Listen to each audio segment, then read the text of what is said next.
We need to see pain in the economy. We need to remind people that they work for the employer, not the other way around. No, f you.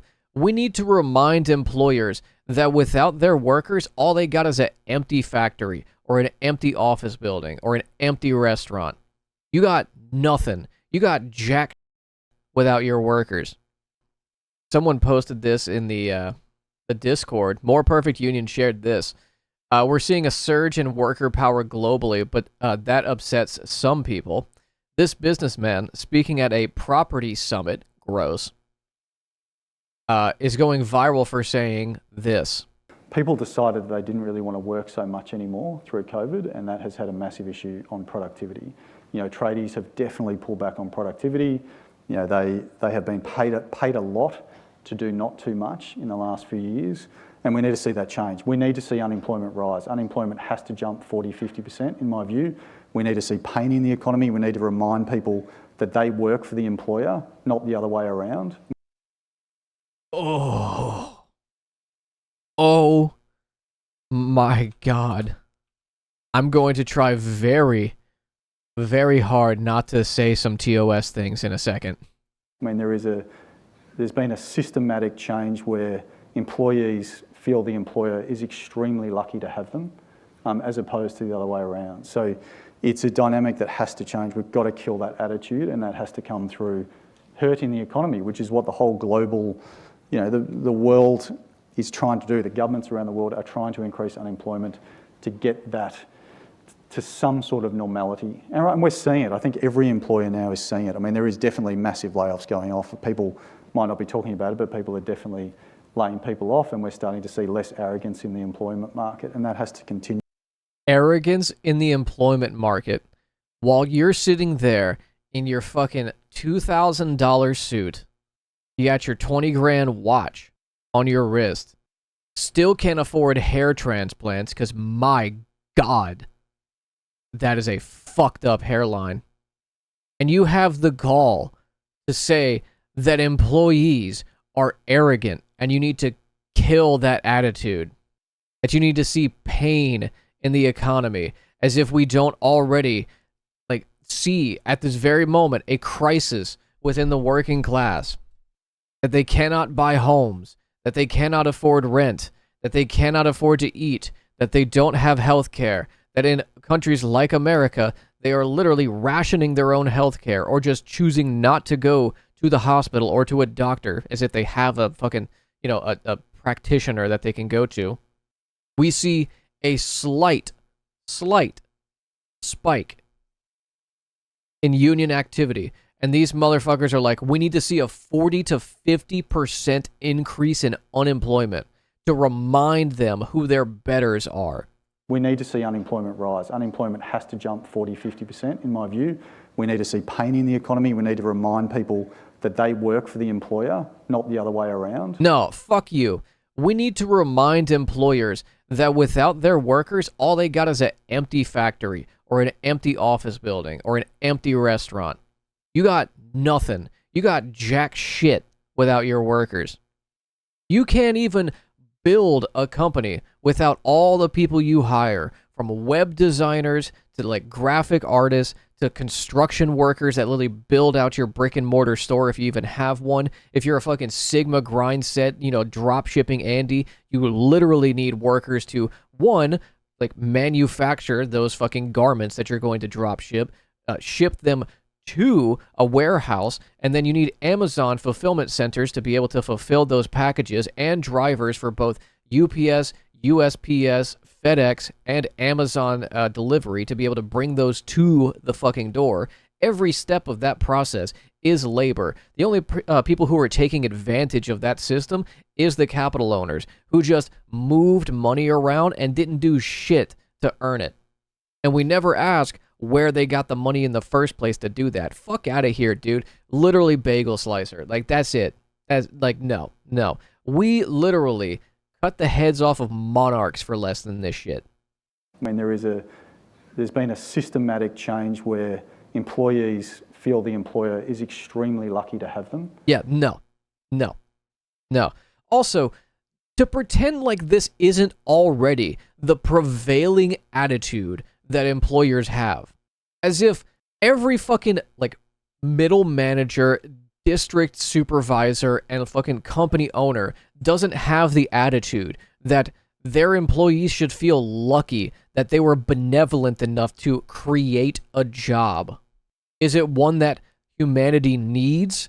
Is it one that, you know, the community that those workers live in need to, you know, enrich their community, their country? No. What is it?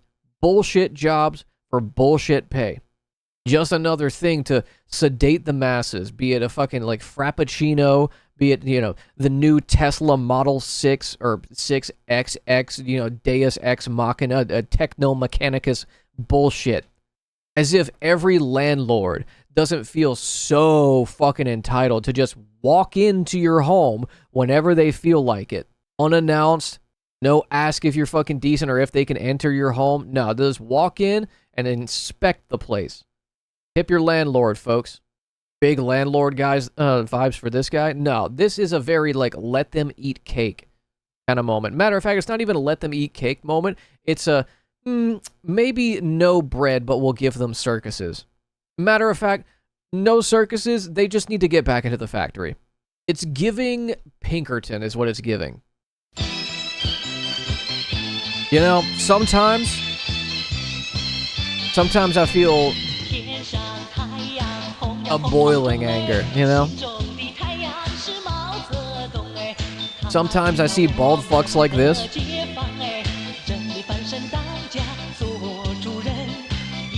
And all I can think of is like, damn, you know, spring is coming.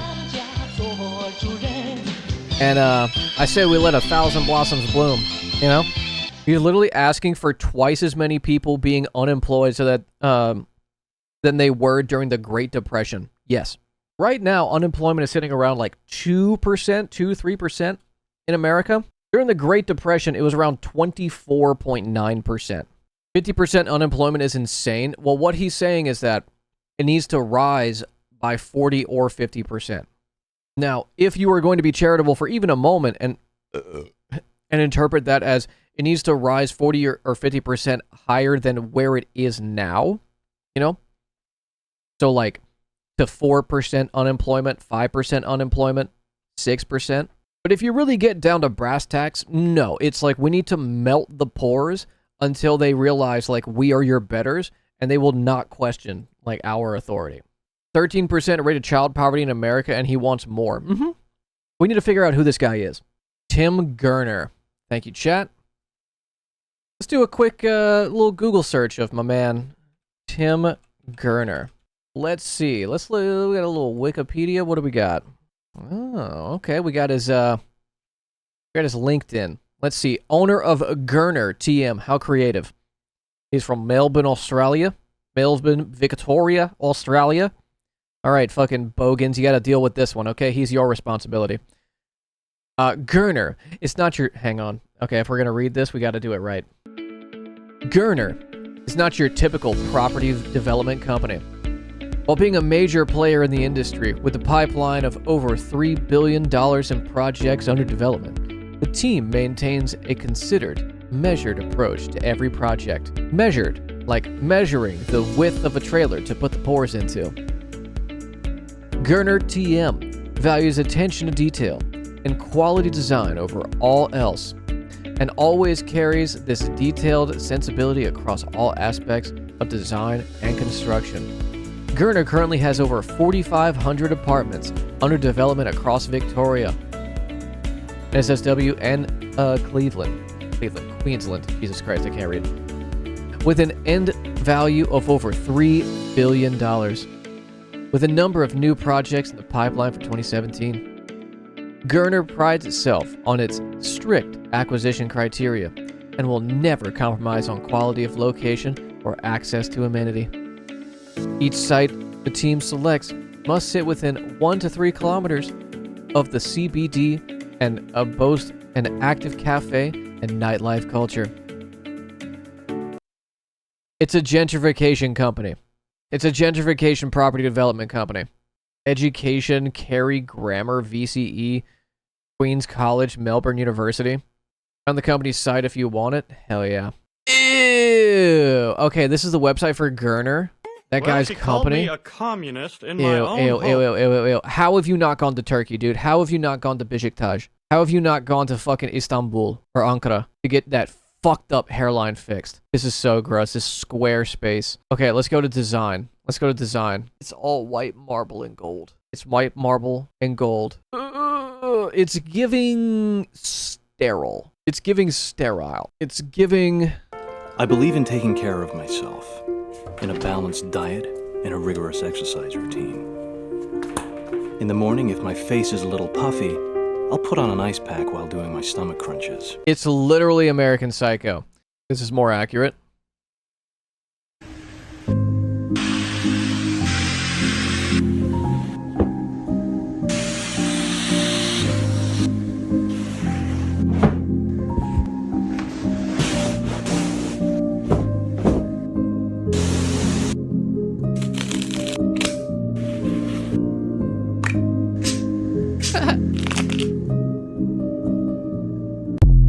How fucking every Airbnb tries to advertise their shit.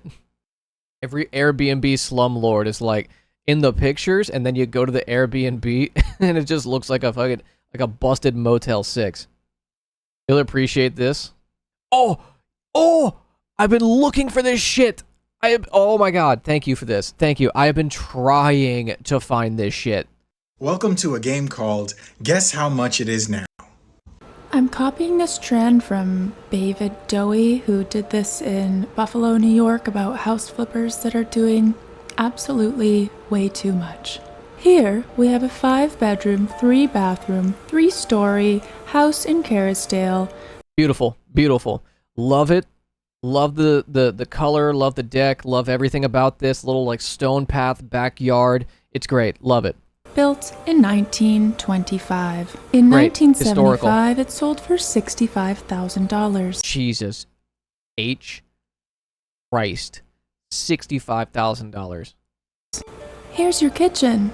Beautifully updated while keeping some of the original character of the home. A nice, warm, welcoming bedroom. Love and that. a large bathroom with toilet and bidet. Ooh. Here you can Ooh, and bidet. Okay, the one thing I will say, hate this. What am I expected to do? Get up from this toilet, walk over with my fucking pants like at my knees, with my doo-doo ass hanging out, and just sit on the bidet? Get me a bidet toilet combo. Like I just don't like it. Okay, but also respect that it has a bidet built in. toilet and bidet. Here you can see a beautiful cherry blossom right outside your front door. Fantastic. Love The that. property last sold December 30th, 2019 for $2.7 million. Jesus fucking Christ! $2.7 million, dude. What are we doing? What are we doing? It gets worse. These buyers decided to tear down this almost 100-year-old home and build this. This sure is a house. The design of this home sure was a design choice. This room features lots of lights. Your bathroom has a floor. Here we have a room with more pot. I'm not even like an interior design Andy, chat. And this triggers the ever-loving fuck out of me. Lights and a staircase with more lights. What a bright and welcoming entertainer's paradise. It's just gross, dude. I have a migraine thinking about what it would be like to step into that room. You know that noise that you hear in your head whenever you walk into like an old building, you know? It's like, is this place haunted? And like this goes through your head. That's what I imagine stepping through the threshold of this bathroom would do to your brain. Oh wow. That sure is marble. Ah yes. And a bedroom that looks like it's definitely not from an episode of Black Mirror. Now, like any good investor, they built a coach house in the backyard. They had a beautiful, like cobblestone inlaid backyard with like a garden and a tree, and they put a shit house in the back of it for you to rent out and Airbnb it. Which I'm sure they will be renting out for a very reasonable price. And in case you are wondering what the design of the coach house is on the inside, well, it would be exactly the same as the house. Very sterile. Beautiful. This brand new Like, if I was forced to live in this house, I would put canola oil all over the floors and wear the silkiest of socks in hopes that I would display my gray matter all over the marble. Sterile. Beautiful. This brand new 6-bedroom, 6-bathroom house could be all yours for just $4.1888 million. I mean, it's gone too far. It has gone too far. Once we allowed private companies to purchase like residential properties, we closed the chapter on like, you know, any generation being able to buy a home, okay? And the only way to fix this shit is, one, make Airbnb illegal. Shut it down. Shut it the fuck down. National rent controls. Seize every Airbnb. Jail. Those videos we've seen of like how you raise a home and put it up on stilts, right? But they're doing this shit. Oh, look how high it is. Okay, but instead of like, we keep going with how high it is, we just take every Airbnb property manager and every like executive at like BlackRock and Vanguard, and we just put it in reverse, Terry, and we just like lower it back on top of them. Like, that's it. We leave them there for their 1,000-year slumber. Okay, that's it. That's it. A little nappy poo. That's what we do with them. That's what we do with them. Because there's no way to save the entire working class that can't like afford homes without literally jailing these people. They can't be allowed to breathe the free man's air, or woman's, or NB's. Don't want to be sexist. You can't let them walk free. Okay? They own too much. They're in every country. I sound like a fucking conspiracy theorist. I sound like I'm very close to JQing when I talk about BlackRock and Vanguard, but they are a fucking like parasitic entity that is just buying everything. And keep in mind, this shit right here that we just looked at is not BlackRock and Vanguard. This is just some fucking trust fund Andy that fell ass backwards into a couple commas in his bank account and now is like, you know what? I'm just going to buy this this nice home that's been here for like, you know, over a century, and I'm going to tear it all down, and I'm going to put 2 properties on there, you know? Because what do people really need green spaces for, really, though? You know what's better than a green space? Staring at a concrete wall. Just so you don't think there is multiple entities. BlackRock owns Vanguard. Right. We got more. This makes my skin crawl. This makes my skin fucking crawl. Make Airbnb illegal. Seize every single asset that BlackRock and Vanguard have inside of the like the continental United States. If this is just something that the American government can do, seize every single asset that they have. Tell them we don't want anything to do with you. Get the fuck out of our country. Okay? And if any executive sets foot inside the country, immediately straight from like tarmac to jail cell. Okay? They got a bounty on them if they set foot like inside the United States. Straight up. Straight up. We put like a 3 million berry bounty. I don't give a fuck. Then you take all of those properties, you turn them into Section 8 housing. You take the Section 8 like policy, you expand that into a public housing where any fucking residential development inside the United States or in our territories has to be 2/3 of the developments need to be within the public sector, so that the fucking public sector can control those prices and that there isn't runaway like housing inflation, price gouging. Reduce interest rates on home ownership loans, like home loans, that you can incentivize people to even take that risk of getting a loan. Regular STRs with density limits, noise limits, limit how many one person can own. Make damn sure they pay the hotel occupancy tax. Also allow legislation to discourage corporate real estate buyouts. Also, how about a fucking cap on how many properties you can own? 3. Straight up. 3. You got 3 homes that you can own. Residential properties. Also, make R1 zoning just super, super heavily taxed. Not on the, like, private owner. Like, if, you know, if it's just you living in an R1 zoning home, that's fine. Like, don't put a burden on, like, regular working-ass people. But if you have, like, a residential development that a contract company is, like, putting in, like one of these, heavy, heavy tax burden. We have to have mixed-use zoning. We have to. Okay? Also, I've always said this, take fucking golf courses around the country. There's something like over 1 million acres of golf courses in America. Take like half of that shit. Okay? Take half of that shit, convert it into public housing or parks, for the love of God. Okay, so all of this stemmed from this video, which absolutely triggered the fuck out of me. I might make some TikToks out of it.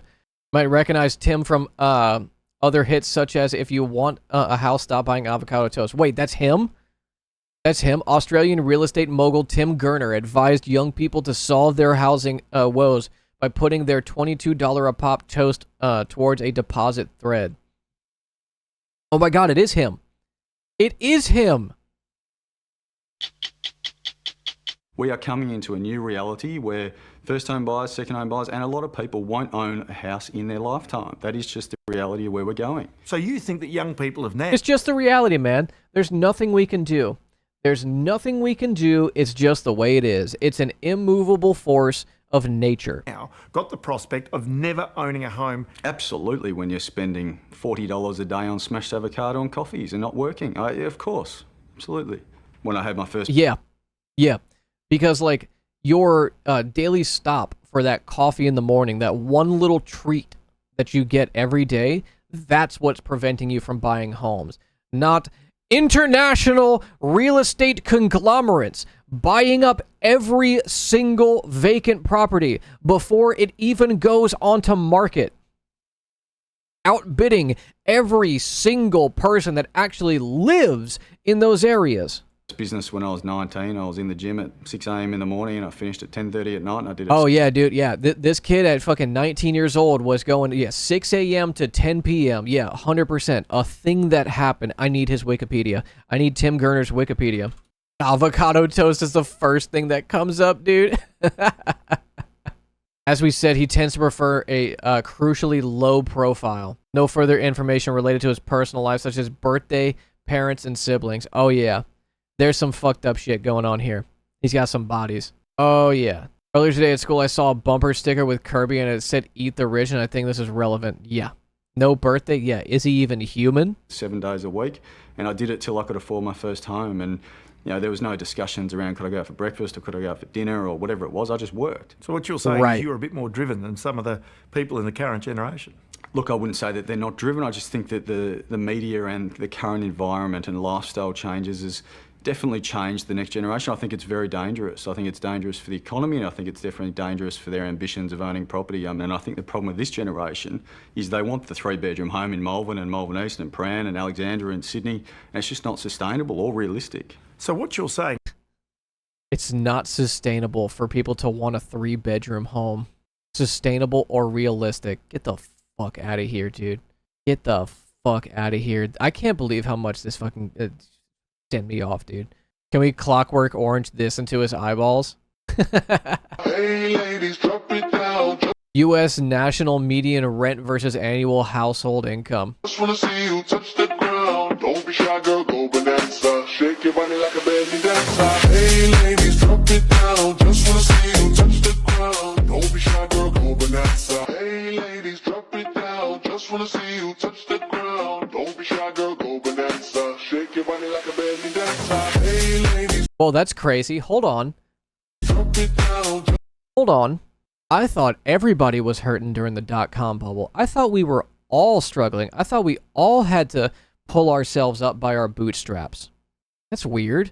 Well, Maybe it'll be different during the 2008 financial crisis. You know, let's see. Just wanna see you touch the ground. Don't be shy, girl, go bonanza. Hey, ladies, drop it down. Just wanna see you touch the ground. Don't be shy, girl, go bonanza. Wait. Shake your body Wait. Hold on. like a belly dancer. Hey, ladies, drop it down. Just wanna see you touch Wait. That's not supposed to happen. That's not supposed to happen during a financial crisis. I thought the stock market meant that landlords were going to have to struggle. I thought landlords were going to have to, you know, meet market demand. What's going on? ground. Don't be shy, girl, go bonanza. Hey, ladies, drop it down. Just wanna see you touch the ground. Don't be shy, girl, go bonanza. Shake your body like a belly dancer. Hey, I like how, like, the ACA right here, that's what that was. That was the ACA. And, like, rent prices went up in response to the ACA. ladies, drop it down. Just wanna see you touch the ground. Don't be shy, girl, go bonanza. Hey, ladies, drop it down. Just wanna see you touch the ground. Don't be shy, girl. Sick. Yeah, stimulus checks distributed. That's why I always say, the Trump bucks and the Biden, like, checks were, not, like, a way to save America, but to save landlords. Direct cash infusions to your landlord. It's gross. Yeah. Clockwork Orange this man with that. Is our big cities, Melbourne, Sydney, Brisbane to a certain extent, are almost becoming like European cities, where people Yep, tell me why my landlord literally said, I know you got a stimulus. Mm-hmm. may rent for life simply because they can't afford to buy in those cities. Oh, absolutely. I think we're almost there now. I mean, I think people are talking about a housing affordability crisis right now. You wait 2 or 3 years when the shock and awe of the last 12 months of no supply, prices are going to jump again and they're going to continue to move. The only thing that gives me a little bit of comfort is the fact that parents have inherited gigantic wealth. The baby boomers have gone and we have created this. Baby boomers are not parents. When this came out, baby boomers were already grandparents, you dickhead. You are, at that point, nearly 3 generations removed from baby boomers having to work, unless you're talking about super impoverished areas. There are plenty of baby boomers that aren't doing good, okay? But if we're talking generational wealth accumulation, baby boomers, by and large, were far, far ahead of even Gen Xers, millennials, especially Gen Z. Incredible wealth throughout the baby boomers. Everyone's talking about affordability and housing crises and unaffordability. The realistic fact is there is this incredible amount of wealth that has been created and is sitting with the baby boomers that will be passed down. There is going to be a transition of wealth in the next 20 to 30 years, which will see a lot of these people be able to buy their own home. But I think some sort of measure now, some sort of government incentive to encourage parents to be able to pass down money earlier, I think would be a great thing. Totally out of touch, dude. Totally out of touch. Every single capital owner is themselves a billboard for capitalism. They are like a self-justifying force. They don't need to, cut propaganda. They do, it certainly helps, but they don't necessarily need to cut propaganda to justify their existence, right? Because remember, it's the Marx quote. The prevailing ideas of any society are the prevailing ideas of the ruling class in that society. Everyone believes they can be a fucking millionaire in a society controlled by millionaires and billionaires. Temporarily embarrassed millionaire mindset. It's awful, dude. I can't stand these motherfuckers. Gross. Gross.